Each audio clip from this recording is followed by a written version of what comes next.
Dieu nous parle. Chaque jour, Charles et Carole vous présentent la leçon de l'école du sabbat.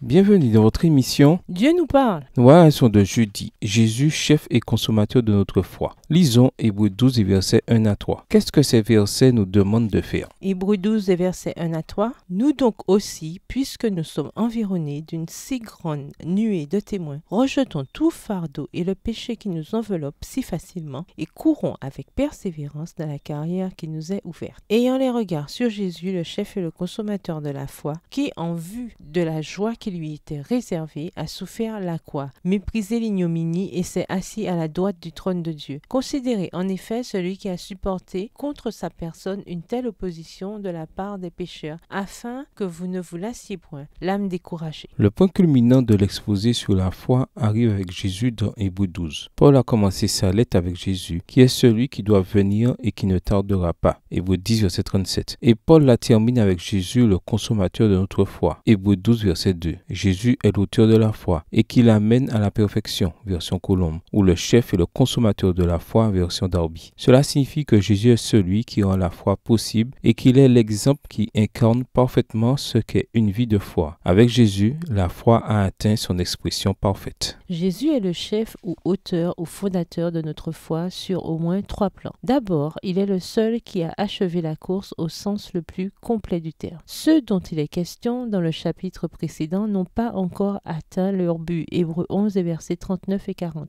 Mais Jésus est entré dans le repos de Dieu au ciel et il est assis à la droite du Père. Un jour, nous régnerons avec eux, avec Jésus. Apocalypse 20, le verset 4. Deuxièmement, c'est la vie parfaite de Jésus qui a permis qu'ils se lancent dans leur course, Hébreux 10, versets 5 à 14. Si Jésus n'était pas venu, la course pour tous les autres aurait été vaine. Enfin, Jésus est la raison pour laquelle nous avons la foi. Étant un avec Dieu, il a exprimé la fidélité de Dieu envers nous. Dieu n'a jamais abandonné dans ses efforts pour nous sauver et c'est pourquoi nous atteindrons la récompense à la fin, si nous n'abandonnons pas. Jésus a couru avec patience et il est resté fidèle, même quand nous avons été infidèles. 2 Timothée 2, le verset 13. Notre foi n'est qu'une réponse à sa fidélité. En définitive, Jésus est le consommateur de la foi parce qu'il est l'illustration parfaite de comment se court la course de la foi. Comment a-t-il couru? Il a laissé de côté tout fardeau en abandonnant tout pour nous. Philippiens 2, les versets 5 à 8. Il n'a jamais péché, jamais. Jésus a gardé les yeux fermement fixés sur la récompense, la joie qui l'attendait, celle de voir la race humaine rachetée par sa grâce. Alors il a enduré l'incompréhension et les mauvais traitements. Il a méprisé la honte de la croix. Hébreux 12, les versets 2 et 3. C'est à présent à notre tour de courir. Nous ne pourrons jamais faire ce que Jésus a fait par nos propres forces, mais nous avons son exemple parfait sous les yeux et par la foi en lui et en gardant les yeux fixés sur lui, comme d'autres avant nous, nous avançons donc par la foi, nous confiant en ses promesses d'une grande récompense. Au revoir. Et à demain si Dieu veut.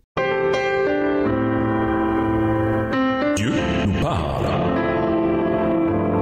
Chaque jour, Charles et Carole vous présentent la leçon de l'école du sabbat.